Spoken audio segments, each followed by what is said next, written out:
Hey everyone, this is Rob. I actually am going to change the at-home computer services and a retro gamer into one new business name. It's called Mr. Robot Shop. So moving forward, Mr. Robot Shop is going to be the name of our business.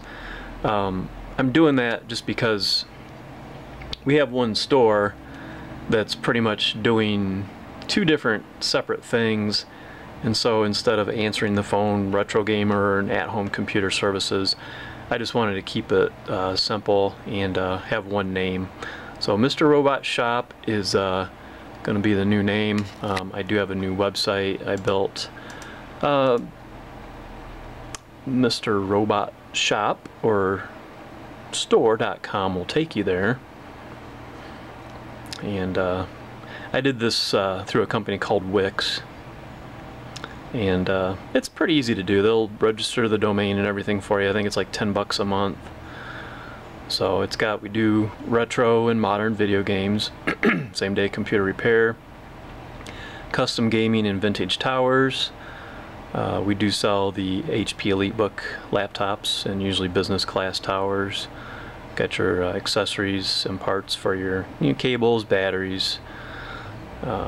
And then we have the museum upstairs. That's not actually a real picture of our museum, but I didn't have a good picture, and this was out of Brazil, so I didn't think they'd care too much. It actually looks pretty cool. They got some nice displays, so maybe if I expand mine and just put some more time and money into it, I can kind of make it look real cool like they did. Got a little story about our store. We've been in business since 2000, so 16 years. Hours, map, and then a contact info page. So anyways, when you hear Mr. Robot Shop, that's what it's referring to. I'm going to show you a Sega Saturn. I picked one up for about 10 bucks yesterday. Got no light here. What's going on? That's weird. Anyways, most of the ones that I get in, they do not work, and they're beat all to you know what. So this one actually, it's pretty beat looking. I'm gonna clean it up, but it actually functions. So I did have a little bit of an issue with the spindle where the disc goes in. It didn't really want to snap in, but after I did it a few times, it actually does snap down, and I have a game in there called Last Bronx. So controllers, I got two with it. I don't know why this looks so dark. Hopefully it'll come out better. Huh. If it doesn't, I'm gonna have to redo this video. Anyways, the controllers are round like a disc, which is kind of cool. And then very comfortable. It just fits in the hand real nice. I kind of wish the newer ones would be like this. Got a good layout. Trigger buttons on the back side here. It just feels good in the hand. So it's got the, I think there's a battery inside because I did set this already, and it's already I turned it off, turned it back on, and then it's wanting me to reset the date and time again. So more than likely there's probably some lithium battery inside that needs to be reset, or I'm sorry, replaced. But I'm not going to worry about it because, you know, sometimes taking CD-based consoles apart and putting them back together, sometimes you can actually create more damage or harm than good. So, but anyways, it's the graphics don't look very good on this TV because I've got a RF adapter.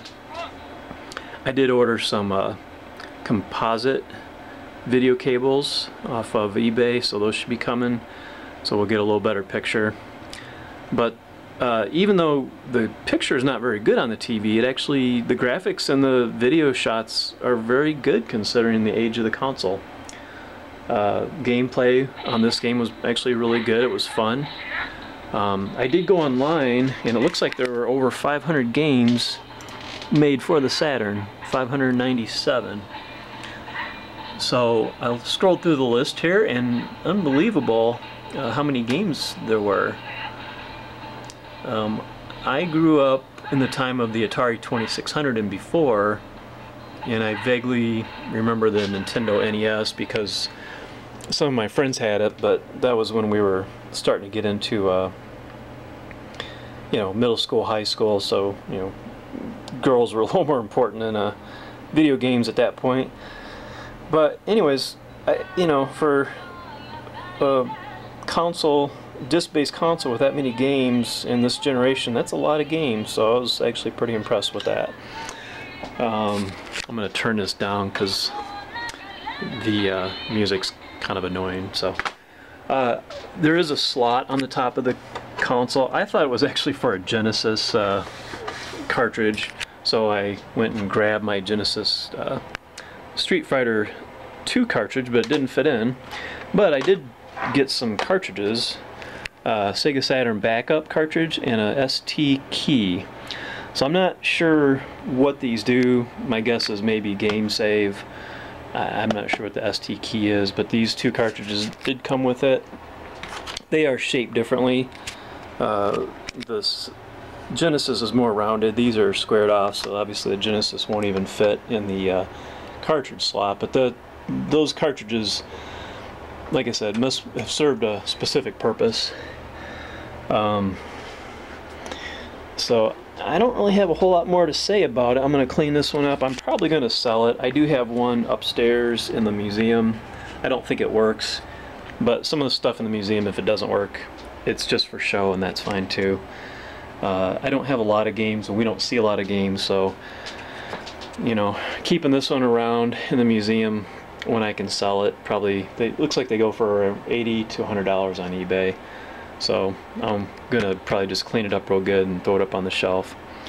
So anyways, I appreciate you watching. I'll post this up on the new Mr. Robot, and we'll change the name on the YouTube video channel as well. So thanks again for watching. Thumbs up, subscribe, take care.